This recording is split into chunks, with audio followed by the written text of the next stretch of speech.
You're listening to the Quint's podcast.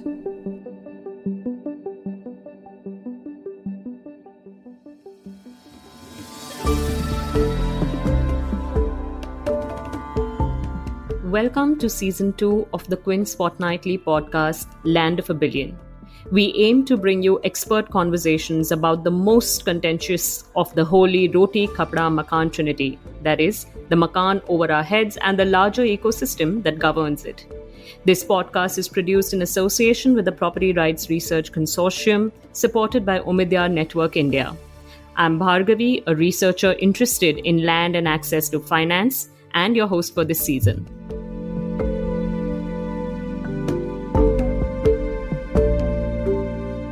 Winding back to the first few months of the COVID pandemic, you may recall how slums had become a focal point of conversations, especially in the media. As COVID cases were on the rise in cities, there was a growing concern about how slums could become a tinderbox of infections in this pandemic. Anyone could imagine how orders like social distancing, frequent hand washing, and stay at home meant little to slum dwellers with poor access to a regular supply of basic amenities like water and electricity, and the reality of living in cramped quarters while working a daily wage job. The pandemic also brought to fore an important question which has been lying open for years, which is what is the state's obligations to bring slums and informal settlements within the mainstream infrastructure and urban planning of a city? This question actually has been partly answered by Odisha. In 2017, Odisha passed the Odisha Land Rights to Slum Dwellers Act, which provided working titles to slum dwellers and brought slums within the main planning fabric of the city. It also provided for allocation of funds for slum upgradation, construction of toilets, paved street lights, and access to stormwater drains in notified slums. Under the Jaga mission, which was enacted under this law, 200,000 working titles have been conferred across 2,000 slums in more than 100 small to medium towns in Odisha. The law is one thing, but the implementation and the capacity required to roll out this law is quite another. How did the government of Odisha go about conferring these titles? What are some of the trade-offs that the government had to make? What is the political economy of all of this? To answer these questions, we have with us Mr. Mathi Vathanan, who's the Principal Secretary, Department of Housing and Urban Development in the Government of Odisha. He led the Jaga Mission Initiative among many other urban development initiatives in Odisha. We also have with us Mr. Shubhagato Dasgupta, who's a Senior Fellow at the Center for Policy Research and the Director of the Scaling City Institutions for India in its Sanitation Initiative. Welcome, Mr. Vathanan and Shubhagato, to the Land of a Billion podcast. Thank you so much. Thank you. Mr. Vathanan, why don't we begin with understanding a little bit about the context of the Jaga mission? I mean, how did it start? What motivated the bureaucracy and the political masters to undertake this seemingly Herculean task? What was the need for it, and how far have we come? If I have to share the genesis of the intervention, we call that as the two major interventions. One is the Odisha Land Rights to Slum Dwellers Act 2017, followed by the launching of the Jaga mission. See, if you travel in a city, even within 5 minutes, you can't avoid seeing a slum unless you go on, meditative mode, sitting in the car. You have to see any city. Slum is an universal issue, not only in our cities, in every country. We can't leave that problem to the city managers, city commissioners, or the mayor. And at the same time, we can't say that it is there in every city, in every country. So it's a global problem. So the world leaders will solve it. You can't leave it to them also. So I, presiding over the urban governance in the state of Odisha, whenever I look at a slum, it pains me.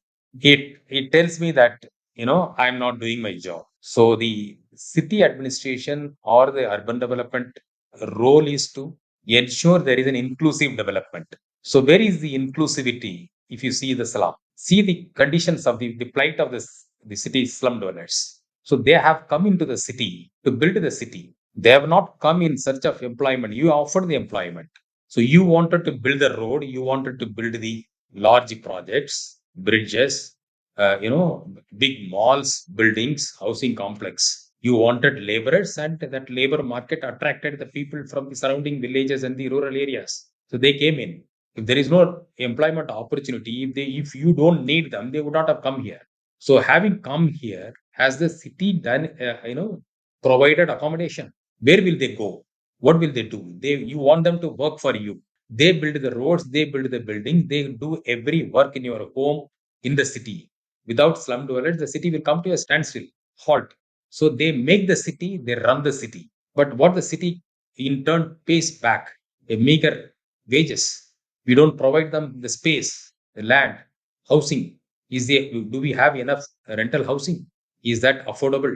As the city built it, your Construction Workers Welfare Act mandates under Section 35 that every large project, whether government or private, should provide housing facility within the project area. Government is the biggest employer. Government invests the maximum. So, does the government provide accommodation within the project area for the workers which they employ? You may be saying that I am not directly employing, I am leaving it to the contractor. But the contractor engages them, and those people are working for you in your project. They only sit your projects. So we fail in your duty. The city failed, the governments fail. It's a collective failure of the government, city government, state government, central government. That has resulted in the formation of the slums. So we need to address it. As the secretary in charge of the urban development, I can't close my eyes and go that it is not my problem. Then whose problem is that? So someday someone has to address it. So that moment came to Odisha on, if I remember correctly, it was 22nd July. That moment came when the Secretary to Chief Minister called me over the intercom, asking me to come for a discussion. And when I went and met Mr. Pandian, who is the Secretary to Honorable Chief Minister, he said, "We have been discussing about the slum, land rights. Can we do that?" I said, "This is the moment I have been waiting for. We must do it." That's all. That's the beginning of Odisha Land Rights to Slum Dwellers Act. That's the beginning of Jaga mission. That's the beginning of the transformation of slums in Odisha. That's a fantastic story, sir. So I absolutely agree with you, actually. The graphic images of thousands of people walking from cities to their homes in the middle of the pandemic actually reinforces the concerns that you have just mentioned, which is that we need to tackle the question and the problem of informal housing in cities on an urgent basis, as if it had to be done yesterday. And unless we actually take a systematic as opposed to an ad hoc approach to this question, maybe we will not be able to scale it up, and maybe we won't have answers for a very, very long time. So thank you for that context setting. But I suspect every city administration faces this choice, right? I mean, there are slums in most cities in India, some to a larger extent than others. Most people want to live close to where they work. Land is scarce, and every city administration has to make a choice.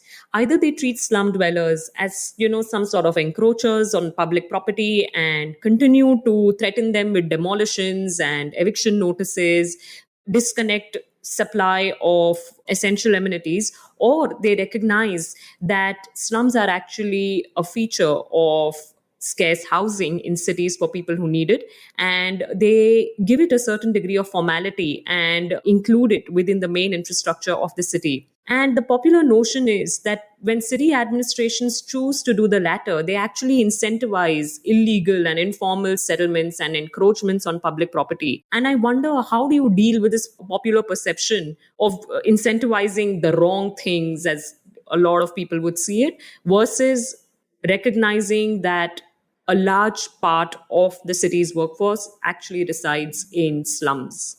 Frankly, this misplaced incentive story around this is better articulated by people who have services, have land, and the fear in them. As the government has multiple responsibilities. Ensuring private property and the protection of private property is surely a very important one. But beyond that, there is a development context to the government's actions, and the state kind of reflects the multiple interests of various stakeholders, right? In our growth trajectory at the moment, why Orissa is so unique and so progressive with the Jaga mission is that it balances this without breaking the contract on protection of private property. It goes so much further to understand and unbundle a whole set of land regulations and laws which are colonial in nature, have been handed down over generations, which have created these enclaves for slum dwellers without access to services and improved housing. and have kept them outside what the city is, right? So, around dialogues of the right to the city, the Jaga mission, in that sense, is born out of the conception of the right to the city, of who does the city belong to. And it creates a level playing field for both the poor and the rich. So it protects the rights of the rich, but it surely does proactive action to ensure that inequality is not maintained in the system going forward.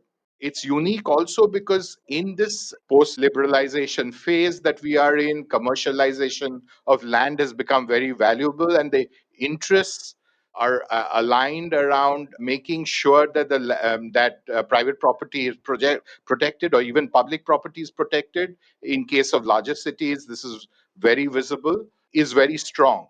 So for Orissa to take this step within this regime of where the bias seems to have moved very strongly towards commercialization of land, even if it does not provide equal services and land rights, is very structurally very strong, and therefore could impact the nation as a whole in terms of, how does the state balance the various stakeholders that it needs to respond to.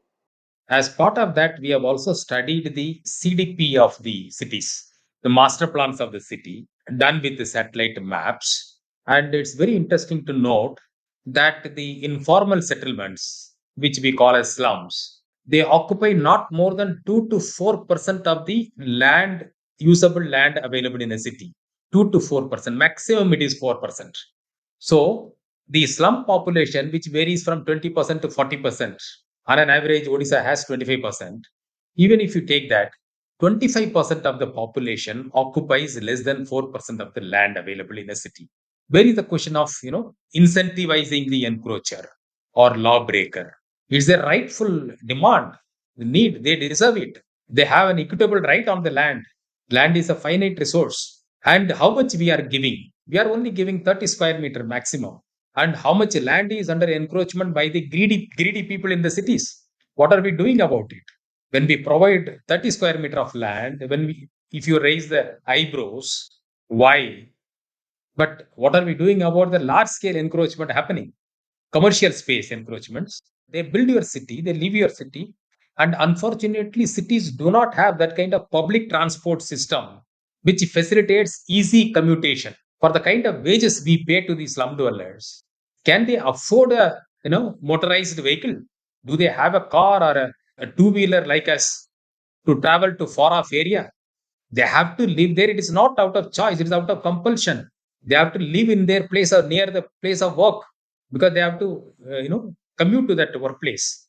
That's the reason that they live in the congested slums, somehow manage to live there.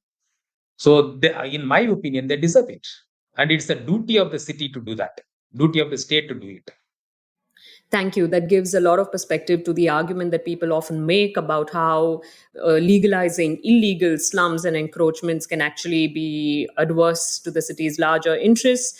And it's a fantastic answer. And I'm sure that even to be able to do this, it must have required a lot of state capacity, right? So, for example, it must have required a survey of the land, identification of the people who will be conferred with title, even the slum upgradation exercise. We know for a fact that surveys, for example, in a titling exercise are extremely hard to do. But before rolling out the Jaga mission, you must have done all that hard work. And I'm really curious, what are the kind of challenges that the government of Odisha faced in rolling out the Jaga mission? And if you were to advise another state government on a similar program, what would you tell them to be careful about? See, for granting the land rights, land is a very sensitive subject, very precious asset. So, survey is required. So, we didn't have the experience, and no other state also had experience. So, everything we had to experiment. We were learning at the time of doing it and correcting ourselves and moving forward because there was no set path. So, when it came to survey, what we did is that we tried with the conventional survey on pilot basis, the chain survey using the revenue machinery, RI, traditional method. And we also tried the drone survey, unmanned aerial survey. We tried in 2000s, two RI circles. And then within a month, we realized that we have to adopt high-end technology, state-of-art technology. The manual survey, the typical conventional chain survey would have taken 33 years minimum for us to complete the survey process in the entire state in 114 cities. We adopted the drone survey method and we brought in three players and took up this simultaneously in all urban local bodies. In a period of 6 months, we completed the entire aerial survey as well as the map preparation. The technology has helped. The use of the right tool is critical. The speed is very important in such an exercise. We used the drone technology, GIS based mapping. Also, we also roped in the grassroots level NGOs, community based NGOs to work with the slum communities to organize them into slum dwellers association, involved in the slum dweller community in the survey process. And we also took up the house to house survey through the local NGOs for enumerating the households, preparing the documents, supporting documents, and to prepare the land settlement proposal. The NGOs facilitated that, and the Slum Dwellers Association driven that. It was a completely community centric process using technology. So that has resulted in a faster pace of implementation. That has resulted in a zero dispute and zero litigation process.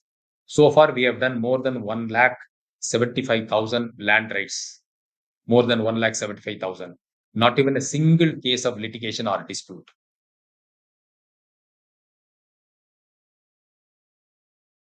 Great. So I'm curious, what is the political economy of a slum legalization program like, or a slum upgradation program like? Every slum upgradation program, every slum legalization program creates winners and losers, right? So while direct beneficiaries of this are, of course, the slum dwellers, there are many people who may actually be adversely affected by it. So, for example, what about the association that collectively represents the rights of slum dwellers? I'm sure you had to deal with them. What about other residents of the city? What was their reaction to this program? Or, say, for example, if you had to deal with slum lords or the builder lobby, what are the different stakeholders who need to be dealt with when actually rolling out this program on the ground? So there were lots of implementation issues. The first of all, we faced issues from the slum dwellers themselves. There was a lack of trust from the slum dweller side on the government, on the city officials. When we entered, they were not very encouraging. We were not welcomed there for the reason that so long, several times, the city officials have been visiting the slum, trying to do the survey, trying to do some kind of schemes, and all have failed. We could not, meet their aspiration. They still, the slum dwellers still live without security of tenure. They still have that fear of eviction. When they look at a government official, they suspect that we have gone there only to demolish their slum, to remove them, to evict them. So to create that trust between the slum community and the government was the first challenge we encountered. That's the reason we, roped in the grassroots level NGOs, community-based organizations to work with the slum communities, to organize them into slum donor association, to communicate with them why government is there, what is this act, why we are doing it. So it took some time for us to, build that, break the barrier and build the trust. Then once they are on our side, then the implementation has, become faster. There are invisible forces in the slums. There are slum landlords. There's landlords on government land. Actually, the government is a landlord, but there are in between middlemen. They are encroach the land and build the houses and then rent it out to the slum dwellers. So that was a challenge for us. So that's the reason that we took up the survey and enumerated the occupant going by the document. Any government issued document is taken as a proof of their stay, whether it is voter ID card or ration card or electricity connection, water supply connection, anything. If it is a government issued document, then it was relied upon. And the land right was given only to the person who is living in that piece of land, not the person who constructed the house and rent it out. So we completely ignored the slum landlord. So they were trying to mobilize the slum communities against these, all those things. But we had the strength of the local NGOs. We anticipated this and started working on it. We built the trust between the slum community and the government. That's how we could break those barriers and succeed in our efforts. Great. So, what about the impact of this initiative, Mr. Dasgupta? The Scaling Cities Institutions initiative that you are leading has been working with the Odisha government in rolling out the Jaga mission. How would you describe the impact of the Jaga mission? The impact of the Jaga mission is at various levels, right? So it means to each slum dweller, it makes a whole lot of difference. First, by giving the land title, but secondly, backing it with all the services at standards that are available to the rest of the city. And it means very close to each other, right? So it means, let's say the land rights were given 2 years back, and now they have water, sanitation, roads, drains, etc. So at the household level, at the individual level, a whole set of benefits, not benefits, rights have been delivered to them at a very rapid pace.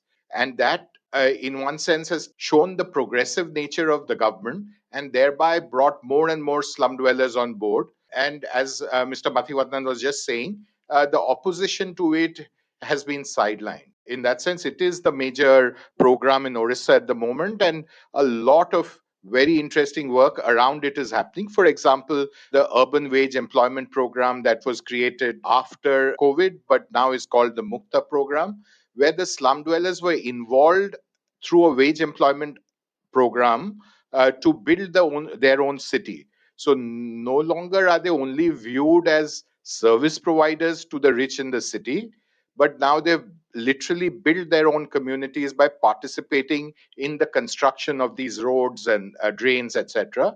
And in the future, as per Government of Orissa's plans, they are also going to be involved in ward level infrastructure.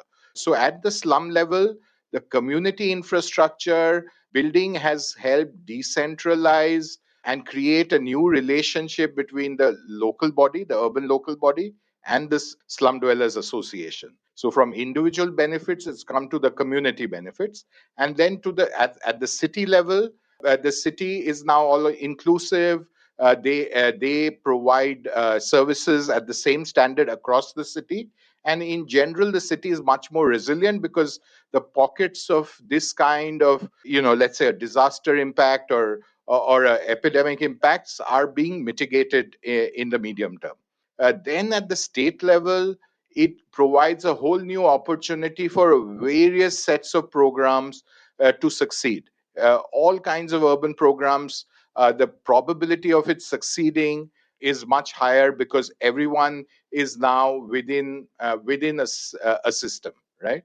At the state level and at the national level, it kind of, let's say, creates a new model, shows states that it's possible to do at this rapid pace. Earlier slum upgrading programs, for example, took ages to do. There were pilots done and then more pilots done.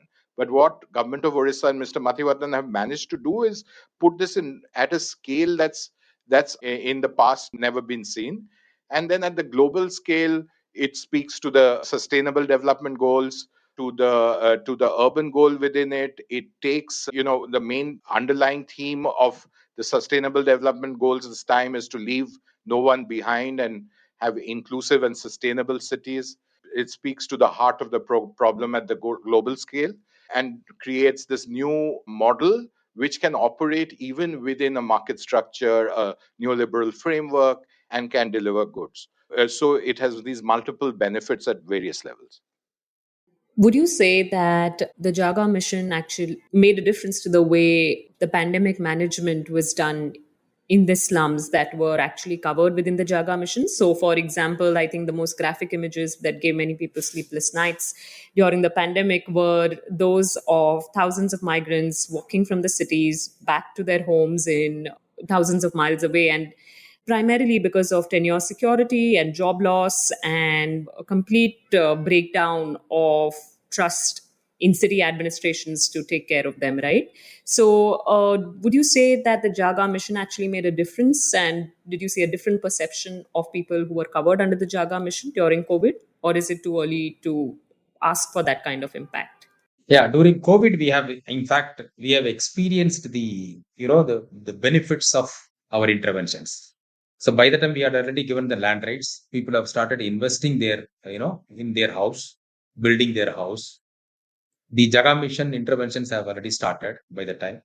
Water supply, sanitation, individual household toilet, car road, street lighting, those kind of infrastructure, amenities, services. So when the COVID spread happened, slum communities were already mobilized, organized. The slum dweller associations were in place. So they were regularly meeting. So basically, the COVID was managed through communities. COVID was more of, the success of Odisha in COVID management was because of the decentralized management. In villages, it was managed by the sarpanches. The powers of the district collectors have been delegated to the sarpanches. They functioned as the district collectors when it came to the disaster management. So in the slum areas also, it was easy for the city administration to operate through the slum dwellers association. So the containment happened at that place, the isolation, containment, and the testing. So the slum dweller association acted as a bridge, as volunteers, as agents of the government to control and contain the spread of the disease. So in fact, we have actually reaped the benefits of organizing the slums, recognizing the slums during the COVID period. Mr. Dasgupta, do we have any data points that demonstrates that slums covered under the Jaga mission actually ended up being more resilient during the pandemic than slums that were not covered? I mean, what does data tell us about the impact of the Jaga mission on COVID management in Odisha? Means in COVID management, one of the main issues was around lockdowns and local lockdowns, right?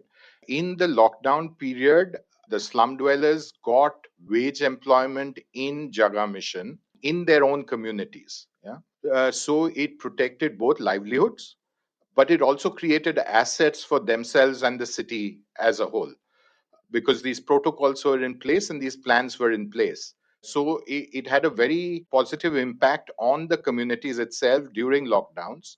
The in migration into Orissa is something Mr. Mathivatnan can speak to. I'll just add to the earlier point that Mr. Mathivatnan mentioned, but missed mentioning the new mantra that kind of Orissa has put forth is the fourth tier of governance. Yeah. This is a word that Mr. Mathivatnan is using a lot, and it has this new meaning because the way urban decentralization works, there is a third tier, the government, the local government, and then there is a ward. So connecting the city to the slums has created this fourth tier, which has been very effective during the pandemic period, because it allows information communication, it allows people to mobilize around smaller neighborhoods, and all the co-benefits of it. So one of the rewards of the Jaga program is also a deeper understanding of what fourth tier of governance might look like in India in the future.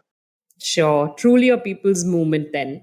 Since this podcast is called The Land of a Billion, I have to ask you both one question, which is that if there were one challenge that you would tackle, put your weight behind, put your energy, life, resources into to secure land rights for a billion plus population that is India, what would that challenge be? Inclusive development of city should be the focus of the governance. We need to give right priority for that. It could be in the form of land rights. It could be form of recognizing the slum communities. It could be getting their rights, right to city for the slum dwellers, right to clean water, sanitation, livelihood opportunities, and that is the direction in which we are working. We are in fact not only empowering them, we are also raising them to govern themselves, to upgrade slum dweller association as the fourth tier of governance. So they should be governing. Yeah, they should be governing their area. They should be taking over the development process in their area, and they should become a kind of the extended arm of the municipal council. Luckily, working in Orissa, you don't have to spend your entire life on doing one reform, because reforms happen there very frequently. What the next stage means, one, Orissa has already demonstrated how inclusive slum upgrading can work at scale in a very rapid pace, and other governments are showing interest. Punjab has taken up a very similar exercise too. But going forward in Orissa, the next examples are going to be around, I'm hoping, around making inclusive planning institutionally embedded across all the statutory provisions around urban development and planning. So the urban planning laws have to secure how this data is managed, how land rights once given are incorporated within the planning system. And that is going to be another very structural reform because it will help these cities build and look towards the future so that this kind of inequality is not perpetuated in the future. Fantastic. Urban reforms. I mean, I love it, right? I mean, we just overwhelmingly focus a lot of discussion on rural reforms and agriculture, but very few people are able to talk and share their insight as eloquently as both of you did. So, thank you very much for a fantastic episode. And I hope the listeners have also enjoyed this. Thank you. Thank you so much. Thank you. Thanks for tuning in to our podcast, Land of a Billion, produced in association with the Property Rights Research Consortium. Don't forget to catch new episodes every alternate Friday, where I will bring you a rundown on the latest charcha around land and housing in India.